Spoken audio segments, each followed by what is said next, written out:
Thank you for joining Series 3 of Restorative Practices Made Simple. My name is Dr. Gaye Lang, and I'm the statewide director for restorative discipline practices at Texas Education Agency. Today's guests are Aretha Franklin Burleson from HISD. Aretha, would you like to introduce yourself? Good afternoon, Dr. Lang, Ms. Harwell. My name is Aretha Franklin Burleson. I'm the Restorative Discipline Practice Coordinator for Robinson Elementary. Um, I love RDP. Yes, me too. And Jennifer Harwell from HISD. Jennifer, can you introduce yourself? Yes, hi. My name is Jennifer Harwell. I am currently an assistant principal at Robinson Elementary. I previously served as a fifth grade math and science teacher here for 8 years, and I am so excited to be able to join in and participate. This is excellent because you're going from the classroom teacher to the assistant principal, so you can really see this thing going from start to finish. This is going to be interesting. So, our first topic today is academic circles. So, a lot of teachers said, well, I really don't think I could do a real circle. I don't think I'm ready to do that. So, I have a way to kind of do what I call the on ramp. So, I actually developed a simple lesson plan to do and circle with academically, restoratively.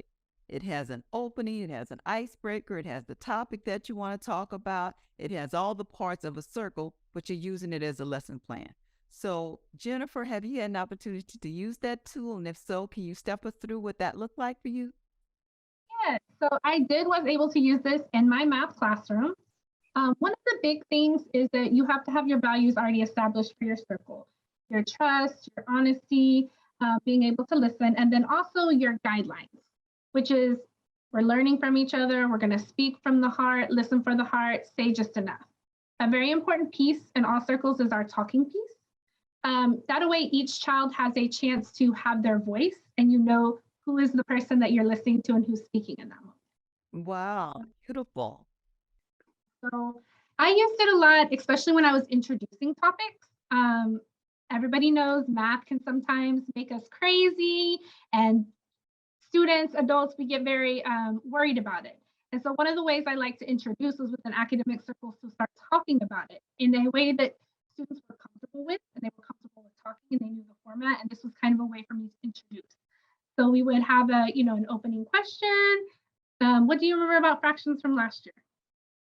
And they would go around and say that, and we'd be then okay. Which fraction do we think is larger, 1/2 or 1/3? Why? And go along like that. And it could even be a fun question. Okay, would you want a half of a pizza or a fourth of a pizza? Why would you want it? And having them. So it's a way for them to be able to talk and explain. And in this circle, it's really good for academic vocabulary, getting that out, then being able to listen to each other. Because even if a student didn't know the answer, they got to hear everybody else's answer and they could just gain that from listening to each other. I really like that, Jennifer, a lot because I think that when you make it fun, like an icebreaker, would you like to have a half a piece of pizza or a fourth? They get to see it visually and in real time and in real life.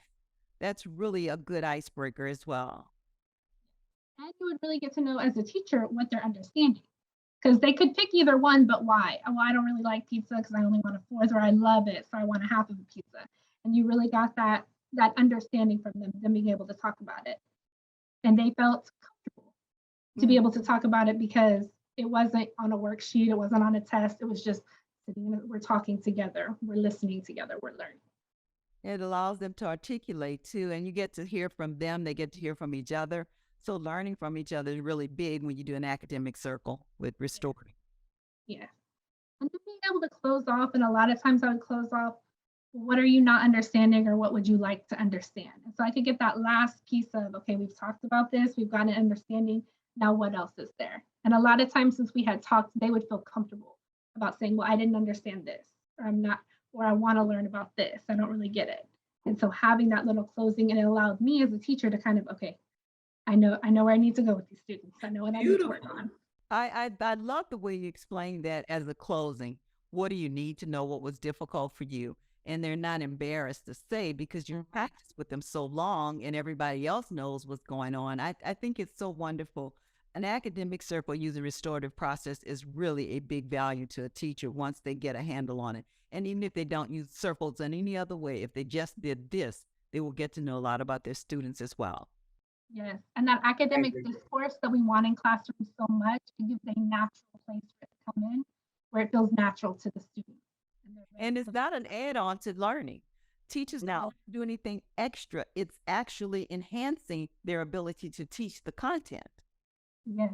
Mm-hmm. Because you get it's low risk for the students. They don't feel as risky about it. They don't feel as anxious about it, so they're willing to speak out. Yes, I understand that. I love that. Thank you so much, Jennifer, for sharing. When I do the training, I actually show a video of a peer led circle of students actually doing it themselves. Now, it takes a while for these students to gain that kind of confidence and that kind of knowledge. But once they have it, as a teacher, you have arrived because now you're a part of the circle, no longer leading it. So, Aretha, would you like to share information about our peer-led circle and the worksheet that goes with it? Because the worksheet for the peer-led circle, the link for the video of the peer-led circle, and the link for the lesson plan that Jennifer just spoke about will be a part of this video series. Aretha? Yes, ma'am. Dr. Lang, I would say with the peer-led worksheet, one opportunity that we have and that we get an opportunity to utilize is being able to see each individual role, being able to focus on and hone in what that individual does and the role that they play during that peer-led circle. Um, I will say it just gives you that opportunity. It opened the doors of where you can see that once the students have made it to that point where they're able to lead those circles, that you can see that it just comes with ease. It's a safe space for them, and they are able to lead those conversation and cut that part. I'm sorry. All right, let me help you out. Let's cut that Felix where she said cut it. So, Aretha, I know when we looked at the peer-led video, some of the things the students were doing with confidence is actually leading the circle. Yeah. I know that there are some parts in there. There were two girls. Let's talk a little bit about the two girls. One was one student led the circle, which was the I guess you would call her facilitator, and then the other one was the co-facilitator. So, what did you think they did? How do you think they did? Explain a little bit about what they did in the video. Well, what they did, they were able to manage the environment that they had in the circle. They were also able to make sure that the environment was calm. It was a safe place for the individuals to speak during that time. So they made it calm. They made it okay to not be right and to not be wrong. They made it okay for the individuals to feel comfortable during that time. One of the things I know in that video, there's going to be a young lady in there. Her name is Kira.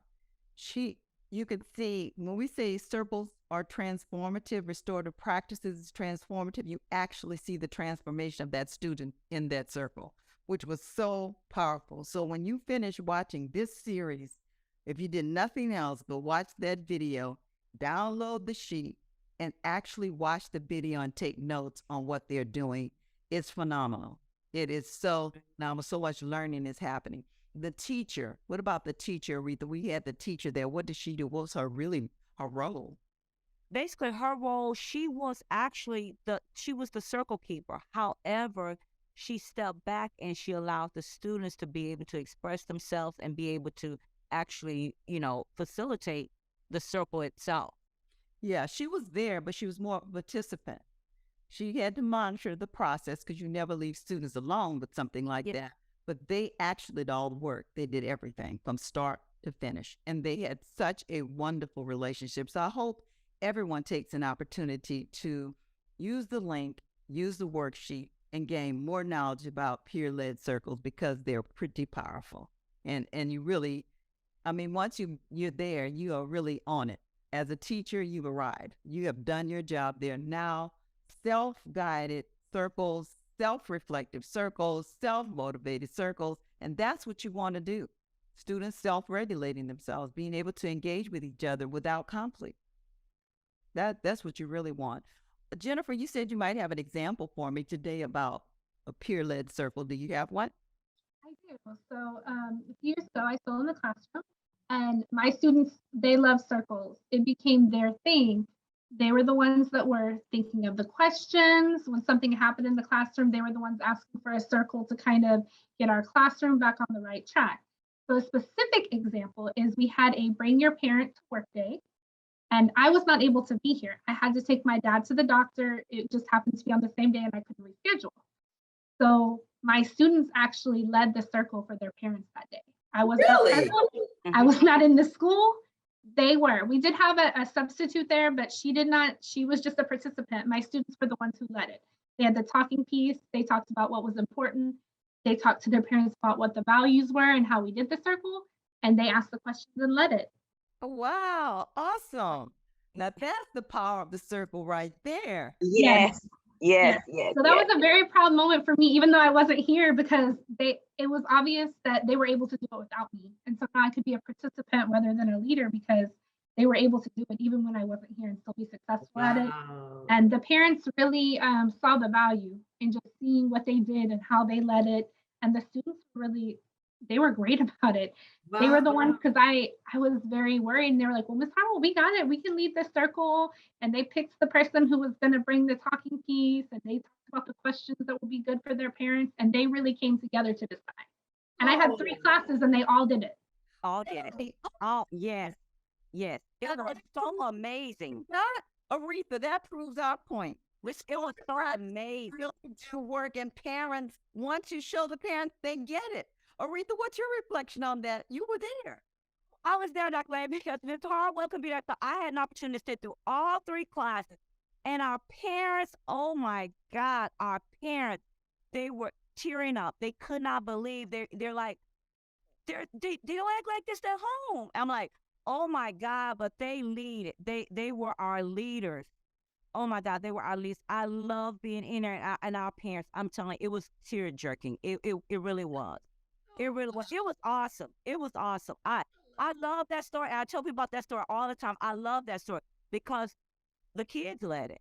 And, you know, even though we had a substitute in there, she was familiar with summer circles, but the way those kids, they did that process, and they were on it. They were on it. I love it. What a great story. I love that. This goes back to restore our title, Restorative Practices, so simple, even students can do it. If people had to take away something from this series, what's 1 or 2 things you'd want them to walk away with knowing? Do you want to share at least one thing, Jennifer, and maybe one thing, Aretha? What's the takeaway? What would you want them to know? I think the one thing to take away is that using the circle and using these skills, students are able to self-regulate themselves in their classroom. They're able to use these skills to form a community within the classroom that they are managing themselves. So they are saying, we need to have a circle to address this. And it creates them to have an emotional maturity and this emotional learning that I think gives them the skills that they need for coping when they go to middle school and high school and even out into the world, being able to speak to each other and work things out in this way to And so- their community. So Jennifer, now you're an assistant principal. Do you see the values of circles now? I do see the values of circles. I see it in how we're dealing with when things happen. It's not to say things are never going to happen. Kids are still kids. Stuff happens, but it's the way we deal with it and the way it's more about restoring that balance to the community versus being punitive. And the students understanding that, okay, I did something, I need to restore that balance. And it's this idea of not just them, but to everybody else, right? We're restoring it as a community. And so it's not on one person, it's on everybody.